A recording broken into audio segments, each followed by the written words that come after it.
کرے کربلا ہو گئی تیار خدا خیر کرے یہ قیامت کے ہے آثار خدا ماشاء اللہ لا حول ولا قوة الا باللہ العلی العظیم حسبنا اللہ نعم المولا ونعم النصیر بسم اللہ الرحمن الرحیم الحمد للہ الذی خلق الخلائق بقدرته ونشر الریاح برحمته واتدى بالصخور میدان ارضه والصلاة والسلام والتحیۃ والاکرام على جد الحسنین سیدی شباب اہل الجنہ ابی القاسم محمد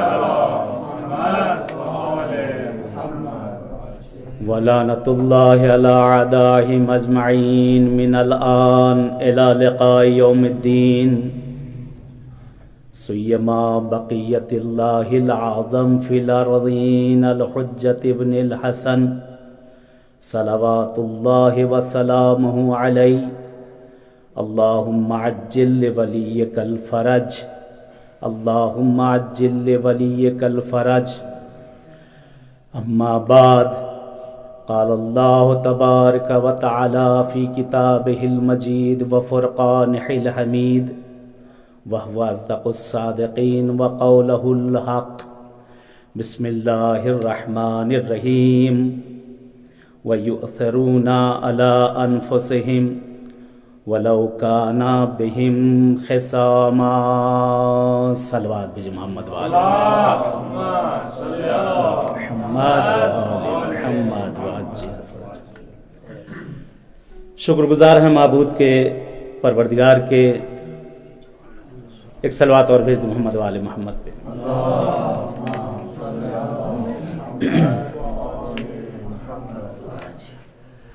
اس معبود کا شکر ادا کرتے ہیں، اس پروردگار کا کہ جس نے چند نفسیں دیں کہ ذکر اہل بیت میں بسر کی جائیں۔ شکر ادا کرتے ہیں اس پروردگار کا کہ جس نے ہمیں اور آپ کو توفیق دی کہ اس درسگاہ اہل بیت میں حاضر ہو سکیں۔ شکر ادا کرتے ہیں اس حسین کا کہ جو نہ پہنچنے کے بعد بھی اپنے پاس جنہوں نے پہنچا لیا۔ شکر ادا کرتے ہیں اس حسین کا کہ جس بارگاہ میں نہ جا سکے لیکن ان کے گنبد کے نیچے پھر بھی ہم آ گئے، کیونکہ ہر مجلسیں جو جہاں پر بپا ہوتی ہیں وہ قبہ امام حسین علیہ السلام کا رتبہ اور مرتبہ رکھتی ہیں۔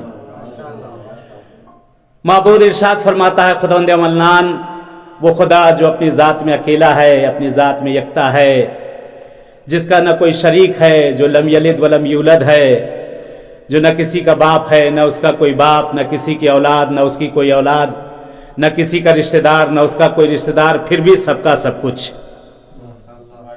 وہی خدا اپنے کلام میں ارشاد فرماتا ہے، سورہ حشر کی آیت ہے، وَيُؤْثِرُونَ عَلَىٰ أَنفُسِهِمْ لَوْ كَانَ بِهِمْ خِصَاصَةٌ کہ خداوند عالم نے اس جگہ پر، پروردگار عالم نے اس آیت کے اندر جو مقصد آیت ہے اس میں ان لوگوں کی طرف متوجہ کیا گیا ہے کہ جو لوگ پروردگار عالم نے جنہیں جو چیزیں عنایت بھی کی ہیں اور عنایت کرنے کے بعد انہیں وہ احتیاج بھی ہوتی ہے، ضرورت بھی ہوتی ہے، لیکن اپنی ضرورت کو وہ لوگ درگزر کر دیتے ہیں اور دوسروں کی ضرورتوں کو پورا کرتے ہیں۔ یعنی خود انسان کہ جسے ایک چیز کی ضرورت ہو، مجھے کسی کی ضرورت ہو لیکن ضرورت ہوتے ہوئے بھی میں کسی ایسے ضرورت مند کو دے دوں، اپنی ضرورت کے اوپر اس کی ضرورت کو میں مقدم کر دوں، تو خدا نے کہا کہ یہی وہ بندے ہیں جو فلاح پانے والے ہیں، یہی وہ بندے ہیں کہ جن کو فلاح ہے، یہی وہ بندے ہیں کہ جن کو کامیابی ملنے والی ہے۔ یعنی پروردگار عالم کی طرف سے عنایتیں ہر کسی کو عنایتیں ہوتی ہیں، خدا ہر کسی کو ہر چیزیں عنایت کرتا ہے، دے تو سب کو سب کچھ دیتا، لیکن دل بہت کم لوگوں کے پاس ہوتا ہے۔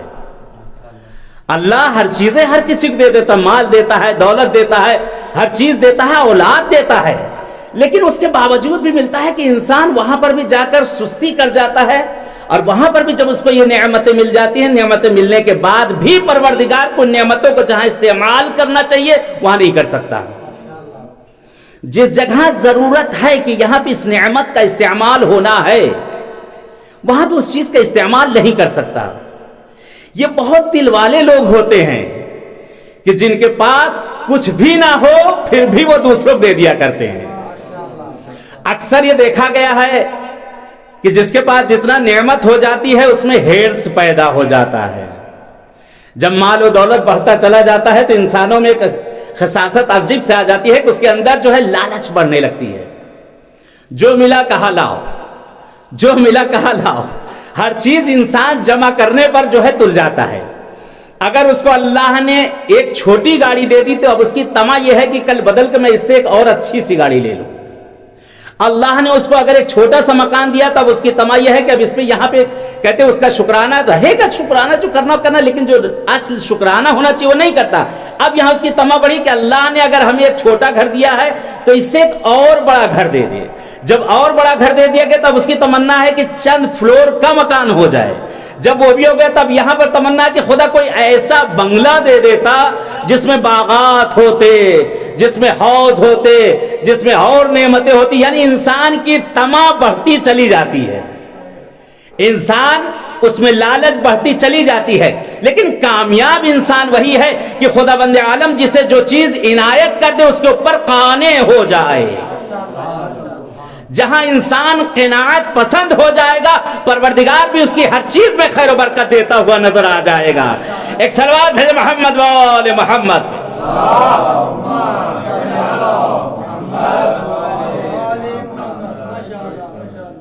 خداوند عالم پروردگار عالم ہر کسی کو ہر مراحل میں امتحان بھی لیتا ہے۔ یعنی خدا کبھی دے کے آزماتا ہے، کبھی لے کے آزماتا ہے۔ دیا ہمیں اکثر ہوا کہ آدمی نے یہ سوچا کہ اللہ سڑک سے کہیں گزر رہے ہیں، کہیں کنارے سے گزر رہے، ایک مرتبہ کسی اچھی سی گاڑی پر نگاہ پڑی تو ایک مرتبہ دل بھر آیا، یہی کہا کہ دیکھیے کیسے گزرے چلے جا رہے ہیں فراٹے دار، کم سے کم مڑ کے ایک مرتبہ دیکھ لیتے، خالی ہی تو جا رہے تو مجھے بیٹھا لیتے۔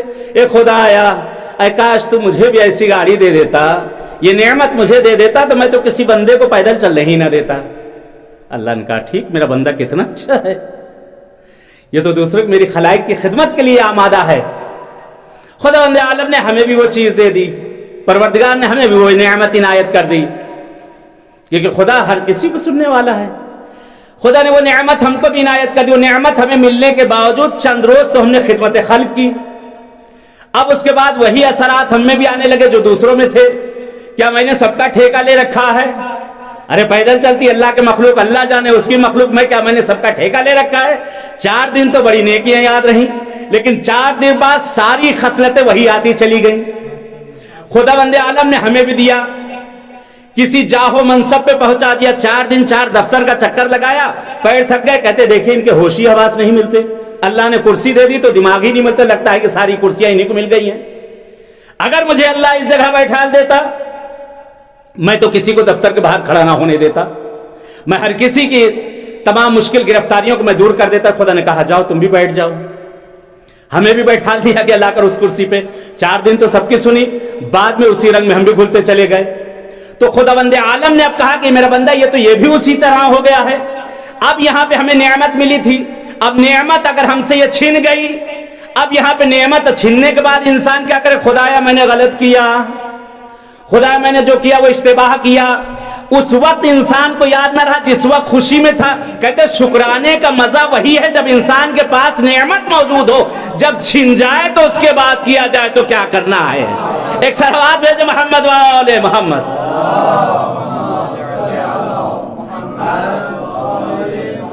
وَيُؤْثِرُونَ عَلَىٰ أَنفُسِهِمْ۔ خداوند عالم پروردگار اس معبود نے کسی جگہ پر کوئی کمی نہ رکھی اپنے بندوں کے لیے، اور اس میں سے جو سب سے اہم چیز ہے کہ اللہ نے جو ہمیں دی ہے اس کو خیر و خیرات کیا جائے۔ دوسروں کو یہ چھٹے باب سے سوال کیا گیا، میرے آقا سے سوال کیا گیا مولا سب سے اچھی چیز زندگی میں کون سی چیز ہے؟